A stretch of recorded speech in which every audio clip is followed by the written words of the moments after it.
Halo semua, bertemu lagi di Outside the Camp bersama saya Anthony. Saya Andreas. Saya Kartini. Dan saya Vivi.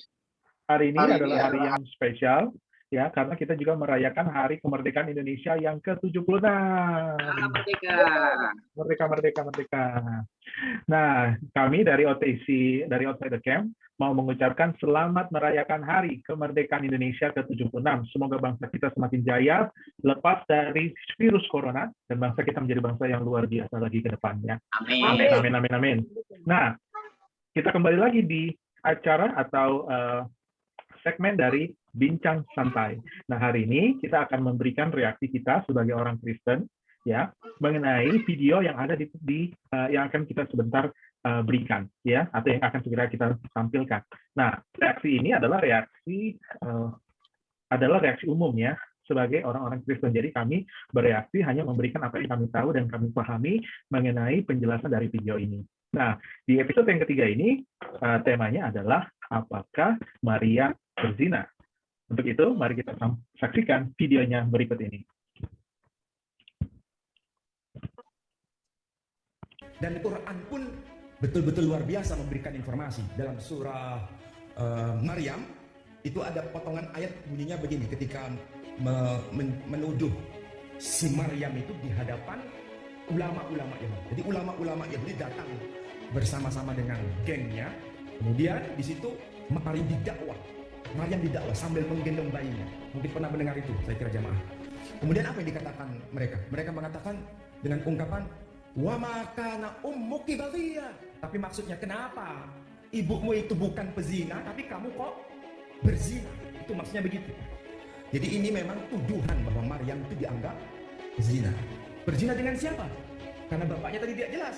Berzina dengan seorang serdadu Romawi yang bernama Pantera. Ini saya kutipkan dari Injil Matius pasal 1 ayat 18 sampai seterusnya, bunyinya begini.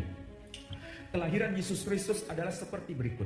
Pada waktu Maria ibunya bertunangan dengan Yusuf, ternyata ia mengandung sebelum mereka hidup sebagai suami istri. Ternyata ia mengandung sebelum mereka hidup sebagai suami istri. Karena memang sejak awal ini manusia perempuan yang bernama Maryam telah mengandung. Mengandung dari siapa?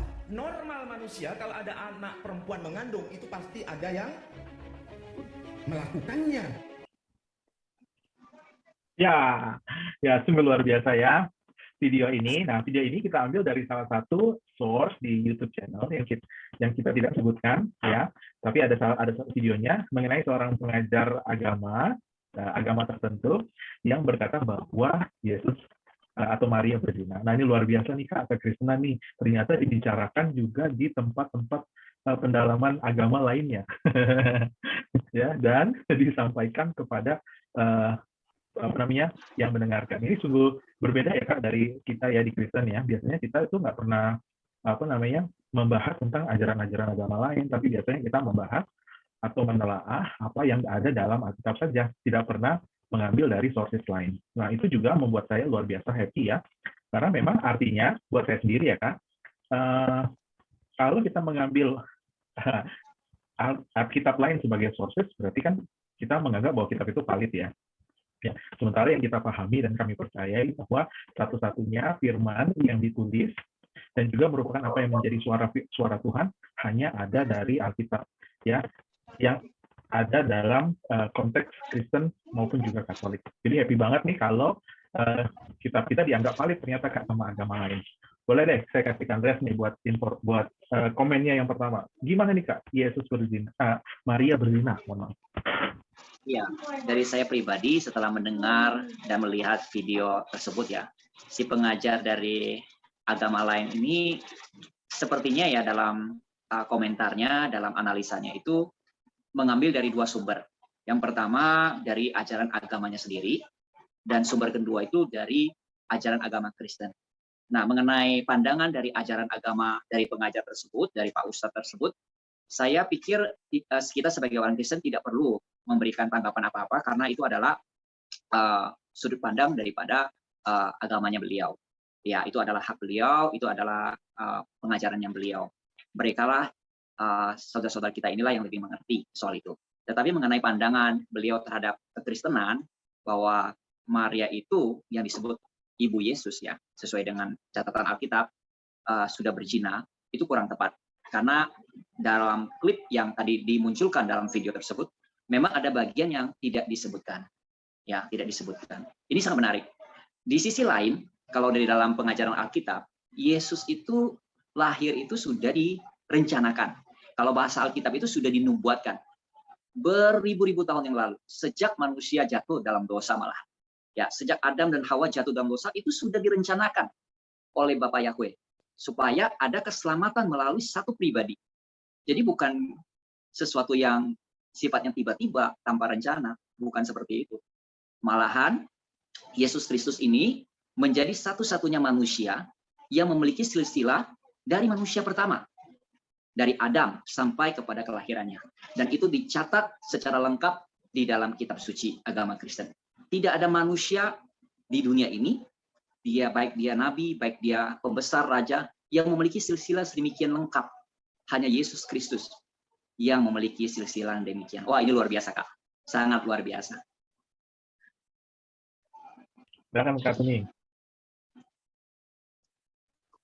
Ya, Kak, setelah saya melihat dan menonton video ini, saya sebagai orang Kristen ya, yang sudah Kristen dari kecil juga, saya tidak ingin marah atau saya tidak kesal gitu ya. Saya pribadi ya sebagai orang Kristen, karena saya tahu mana yang benar, saya tahu mana yang sebenarnya ya. Dan di sisi lain saya senang ketika menonton video ini karena ada pemuka agama lain yang membahas agama yang kita pelajari gitu ya. Dia tertarik dengan agama yang kita pelajari dan dia sampaikan kepada orang-orang yang tidak menganut agama yang dia ajari gitu ya. Jadi di sisi lain sedikit mungkin mereka akan tertarik tentang cerita itu dan mereka akan mencari tahu tentang siapa itu Yesus ya. Mungkin dia secara tidak langsung menginjili gitu ya. Jadi saya pribadi saya senang-senang saja ketika ada orang lain yang berbicara seperti itu. Saya pribadi ya, karena saya tahu kebenarannya bahwa Yesus yang saya percaya adalah Yesus yang lahir dari Roh Kudus gitu ya, bukan karena persinahan. Itu dari saya, Kakak. Iya Kak, thank you Kak Tuni. Oke, dari saya. Setiap orang kan punya hak ya untuk memiliki sudut pandangnya masing-masing.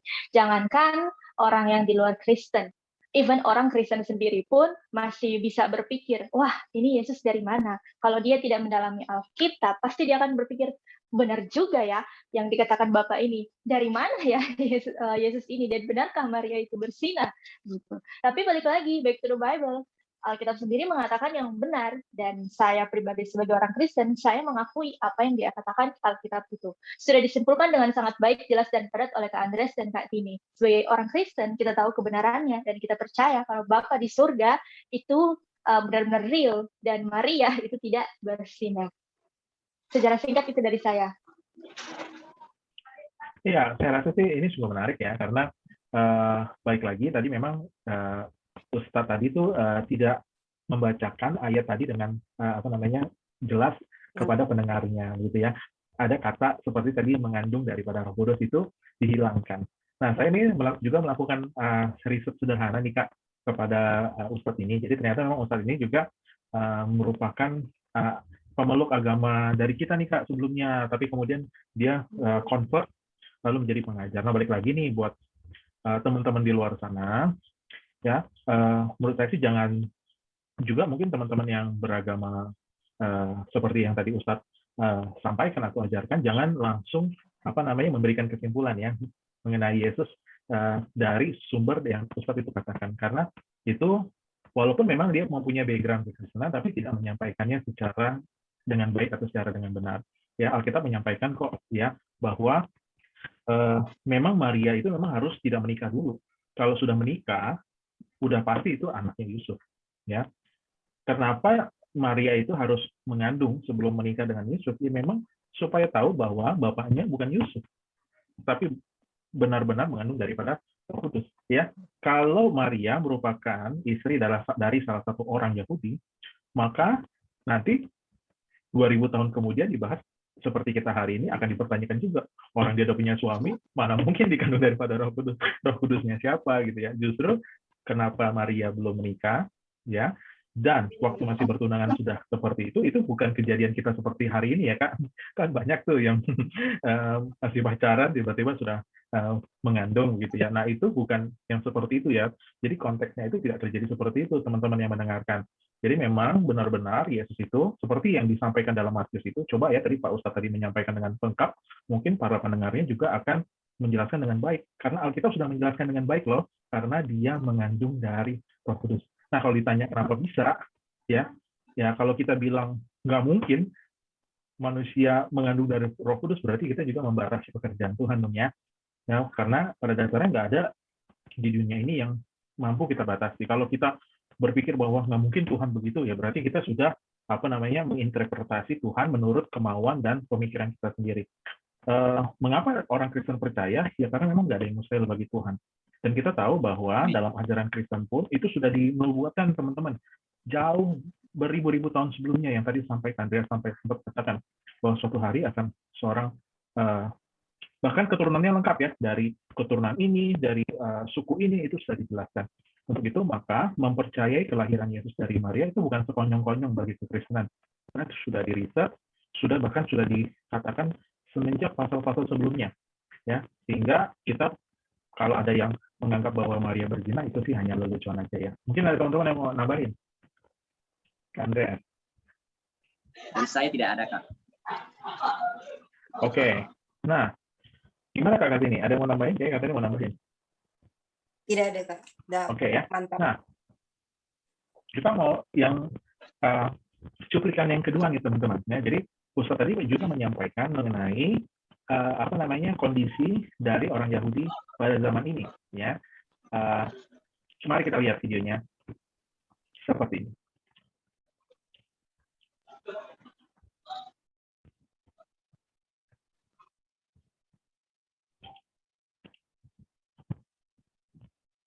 Ya.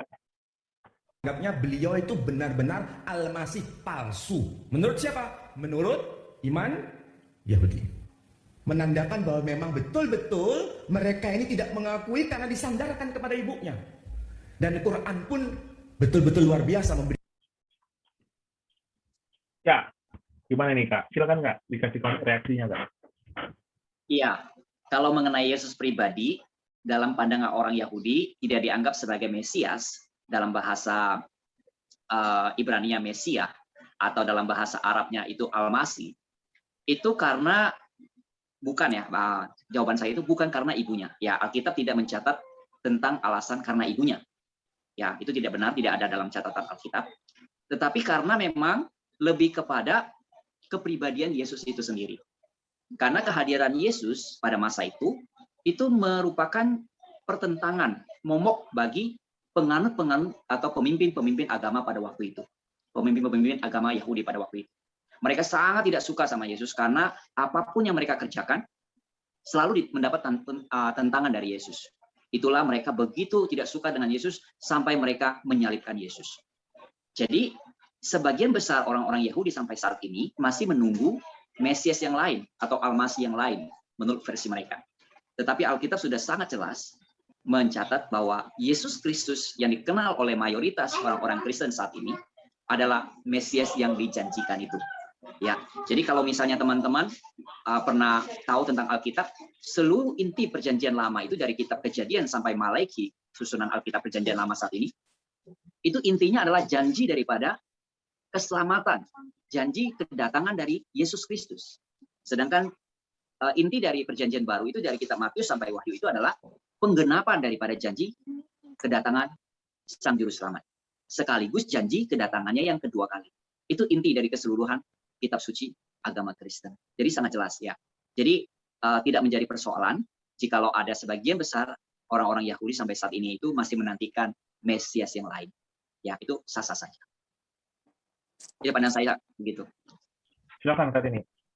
Ya, kalau dari saya ketika saya lihat video yang pertama lalu sambung ke video yang kedua, saya pribadi menyimpulkan bahwa pada dasarnya yang ingin disampaikan oleh pemuka agama tersebut adalah ingin mengatakan kepada orang yang ada di situ bahwa itu Yesus itu atau Tuhan yang kita percaya itu adalah Tuhan yang tidak benar, Tuhan yang palsu, sehingga dia mencari bagian-bagian Alkitab yang ingin memperkuat pernyataannya bahwa ya Yesus itu palsu dan sebagainya. dan diambil kepada orang Yahudi yang tidak mengakui Yesus sampai saat ini. Padahal mereka bukan itu hak mereka seperti apa yang dikatakan ke Andreas gitu ya. Jadi kalau saya sebagai orang Kristen, saya melihat ceramah dari Pak Ustadz tersebut, ya karena dia punya tujuan, jadi ya memang itu yang dia inginkan, jadi pasti dia akan mencomot-comot bagian-bagian dari Alkitab untuk membenarkan apa yang dia inginkan. Dari saya, tapi saya sebagai orang Kristen, saya percaya bahwa Yesus yang kita percaya adalah Yesus yang asli, bukan yang palsu ya. Ya, Terima kasih. ya, jadi ini sih luar biasa sekali ya, apa yang disampaikan oleh Pak Ustadz tadi ya. Sayangnya sih menurut saya harusnya dia mengerti ya bahwa kalau di Kekristenan sendiri kan, balik lagi ya, kita tuh di Kekristenan tuh bahkan jemaat sama Pak Ustadz sama pendetanya itu bisa saling berdiskusi tentang agama karena kita sama-sama punya pemahaman yang dalam. Kenapa sih? Ya karena dalam setiap ibadah, dalam setiap pendalaman Alkitab kita nggak pernah pakai bahan lain ya yang menjadi inspirasi buat kita merenungkan firman Tuhan selain daripada Alkitab. Jadi memang dalam kekristenan kita selalu hanya pakai Alkitab sebagai dasar kita. Nah ini sungguh menarik ya buat teman-teman. Jadi ini juga merupakan suggestion ya buat orang lain di luar sana. Mari kita pakai Alkitab atau pakai sources yang kita percaya saja untuk kita sampaikan, lalu kita uji kebenarannya, kita sampaikan kepada agama kita sendiri atau orang-orang pendengar kita. Jadi tanpa harus memperbandingkan. Ya, saya mengerti bahwa Pak ini memang punya background sebelumnya ya. Tapi apa yang dia sampaikan itu tidak tidak menjadi istilahnya menjadi valid ketika itu disampaikannya, walaupun dia punya background seperti itu. Pertama menurut saya bahwa Yesus tidak dipercaya atau tidak ditolak sendiri oleh bangsanya sendiri itu merupakan juga bagian dari apa yang disampaikan Alkitab sebelumnya ya, bahwa dia akan ditolak oleh bangsanya sendiri. Nah, teman-teman tahu nggak? Ini juga merupakan sesuatu yang luar biasa dari Alkitab, tahu nggak? Ya, ketika dia ditolak bangsanya sendiri, ya, bahkan disalibkan oleh bangsanya sendiri, tapi itu menjadi berkat bagi orang-orang Yahudi secara rohani. Jadi bukan hanya Yahudi secara lahiriah yang benar-benar orang Yahudi ya, tapi orang Yahudi secara rohani itu adalah orang-orang yang percaya sama Yesus. Dia juga mempunyai kesempatan loh untuk dosanya ditebus, diselamatkan oleh Tuhan sendiri. Jadi rancangan Tuhan itu luar biasa. Ya, memang dia memakai orang Yahudi, ya, dia pun datang sebagai sosok orang Yahudi, tetapi menjadikan Yahudi itu sebagai berkat bagi semua bangsa. Nah, alasannya atau nanti ke depannya, saya percaya sih nanti kita akan lihat ya, bahkan nanti harusnya Ustaz juga bisa sampaikan ke depannya nubuatannya seperti apa sih atas bangsa Yahudi. Ya, menurut saya sih itu sih Kak. Ada tambahan nih Kak, atau statement penutup Kak dari video kita hari ini? Silakan Kak. Iya, kalau dari saya sebagai penutup ya, saya berpikir bahwa banyak ya pemuka agama yang salah ya, menurut saya salah dalam memahami perbedaan agama Kak. Maksudnya seringkali pemuka-pemuka agama itu mengaitkan agama yang satu dengan yang lain itu sama gitu. Seperti mengaitkan Kristen itu sama dengan bagian dari agamanya tersebut gitu. Sebenarnya tidak, bahwa agama itu berdiri sendiri-sendiri, sama sekali tidak ada hubungan. Ya apalagi dalam kekristenan itu adalah ajarannya monoteisme, percaya kepada satu Tuhan. Begitu juga kita sebut saja agama Islam juga monoteisme, percaya kepada satu Tuhan. Ya, tetapi kitab sucinya kan berbeda, nama Tuhannya berbeda. Nah, itu jelas sudah sangat berbeda. Terkait mengenai orang-orang di dalam kitab suci masing-masing ini memiliki kesamaan, itu tidak bisa disamaratakan sebagai orang yang sama, gitu. Sebab dalam contoh keseharian kita banyak kok, seperti nama saya Andreas, itu banyak di luar sana yang bernama Andreas. Tetapi kepribadian dan kehidupannya bisa berbeda-beda. Begitu juga pandangan saya pribadi terhadap kitab suci ini itu berbeda. Sebab mereka sama-sama menyembah dan menjunjung nama Tuhannya masing-masing. Gitu. Di Al-Quran ada penganutnya sendiri dengan tokoh-tokohnya sendiri, begitu juga dengan Alkitab. Nah, kesalahan ini sering terjadi karena mencoba menyamakan bahwa agama Kristen dengan agama yang lain itu sama gitu. Ini yang seringkali terjadi kesalahan. Saya seringkali kalau memberikan pandangan untuk diskusi agama itu, saya seringkali memberikan garis yang jelas bahwa antara agama saya dengan agama yang lain itu berbeda. Kitab suci saya, Alkitab ini, tidak pernah ditulis untuk memberikan nilai kepada kitab suci yang lain, baik membenarkan atau menyalahkan. Selalu berlaku ke dalam, berlaku kepada penganutnya masing-masing. Itu sih pandangan saya. Jika hal itu dipahami oleh setiap pengajar agama masing-masing, dan bisa memahami hal ini, saya yakin gesekan horizontal itu tidak akan terjadi. Ya, tidak akan terjadi. Ya, itu sih pandangan saya. Mudah-mudahan dengan tanggapan kita, reaksi kita terhadap hal ringan seperti ini bisa membuka banyak sekali pengertian-pengertian daripada para pemeluk agama yang ada di Indonesia. Ya, kita menghargai dan menghormati setiap kepercayaan yang ada.